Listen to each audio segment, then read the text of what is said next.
రైతులు వాళ్ళు అక్కడికి వెళ్ళినప్పుడు ఆఫీసులలో సరైన రెస్పాన్స్ రానప్పుడు బ్యాంకులలో కావచ్చు మీరు చెప్పిన అధికారుల వద్ద కావచ్చు రెస్పాన్స్ రానప్పుడు వాళ్ళు ఏదైతే వాళ్ళ ఆగ్రహాన్ని ప్రదర్శిస్తూ వచ్చి రోడ్ల మీద కూర్చుంటున్నారో ఆ రైతుల విషయంలో ప్రభుత్వం ఇదే పద్ధతిలో దమనకాండను కనుక చేస్తే బీఆర్ఎస్ పార్టీ చూస్తూ ఊరుకోదు.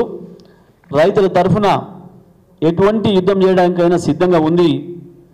దేనికైనా బీఆర్ఎస్ పార్టీ రైతులకు అండగా ఉంటుందనే విషయాన్ని తెలియజేస్తూ వెంటనే ప్రభుత్వం స్పష్టమైన ప్రకటన చేయాలని చెప్పి డిమాండ్ చేస్తూ ఉన్నాం. మరొకసారి ఈ 17 లక్షల మిగిలిపోయిందని మీరు చెప్తున్నా, ఇంకా ఎక్కువనే ఉన్నారు బ్యాంక్ ప్రకారం. కానీ మీరు చెప్పిన 17 లక్షల మంది ఎవరు మేము ఉన్నామా లేవా అని చెప్పేసి రైతులు కూడా మళ్ళీ గందరగోళంలో ఉన్నారు. మా ఊర్లో అసలే రాలేదు అని చెప్తున్నారు ఒక్కొక్క రైతు. ఇవాళ చూసినాం మనం గట్టికేసరి నుంచి 1200 మంది రైతులు ఉంటే సొసైటీలో ఒక్కరికి కూడా మాఫీ కాలేదు అని. అక్కడ అధికారి వాళ్ళు పోతే అసలు ఇంకా మొదలు పెట్టలేదు సొసైటీలకు అని చెప్పిండట. చాలా ఆశ్చర్యంగా ఉంది. చాలా సొసైటీలలో మేము వెళ్ళి అడిగిన చోట సార్ మా సొసైటీలో 2000 ఉంటే 300 మందికి అయింది, 400 మందికి అయింది అని చెప్తున్నారు. మా గ్రామంలో 700 ఖాతాలు ఉంటే ఇప్పటి వరకు 150 మందికి అయింది అని చెప్తున్నారు.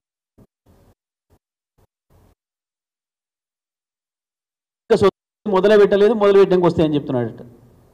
చెప్పడం ఏంది ఆయన సాఫ్గా మీడియాకే చెప్పిండు. అంటే ఏం జరుగుతుంది ఈ ప్రభుత్వంలో? మంత్రుల మాటలకి పొంతన లేదు, అధికారుల మాటలకి పొంతన లేదు. రుణమాఫీని ఒక గందరగోళం చేసి తప్పించుకునే ప్రయత్నం చేస్తున్నారు. ఈ 17,13,000 మంది ఎవరైతే ఉన్నారో మీరు చెప్పిన ప్రకారం వాళ్ళ వివరాలను వెంటనే చెప్పండి. ఈ 8 లక్షల మంది ఏదైతే మీరు చెప్పిన ప్రకారం 2 లక్షల పైన రుణం తీసుకున్న వాళ్ళందరినీ కూడా ఏ తారీఖు లోపల వాళ్ళు బ్యాంకులలో జమ చేయాలనో, ప్రభుత్వం ఏ రోజు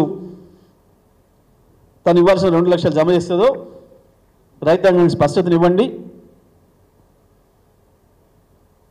రైతాంగం వాళ్ళ వ్యవసాయం పని వదిలిపెట్టుకొని బ్యాంకుల చుట్టూ, సొసైటీల చుట్టూ, ఇతర అధికారుల చుట్టూ తిరిగి అక్కర లేకుండా ప్రభుత్వమే చర్యలు తీసుకోవాలని చెప్పి బాధ్యత మీ పైన ఉంది. డేట్ చెప్పాల్సిన బాధ్యత మీ పైన ఉంది. వెంటనే అది చేయాలని చెప్పి డిమాండ్ చేస్తూ ఉన్నాం.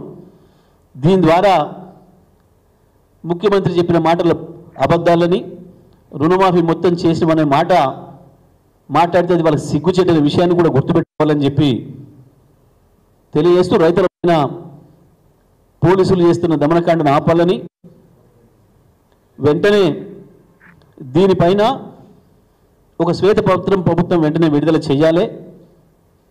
మొత్తం క్లియర్గా మీరు అనుకుంటున్న ప్రకారం, మీ నామ్స్ ప్రకారం, మీ నిబంధనల ప్రకారం ఎంతమంది రైతులు మిగిలి ఉన్నారు, ఇంకా ఎన్ని డబ్బులు ఇవ్వాల్సినవి ఉన్నాయి, మొత్తం వివరాలు స్పష్టంగా వెంటనే ప్రజలకు చెప్పాలని చెప్పి మేము డిమాండ్ చేస్తా ఉన్నాం.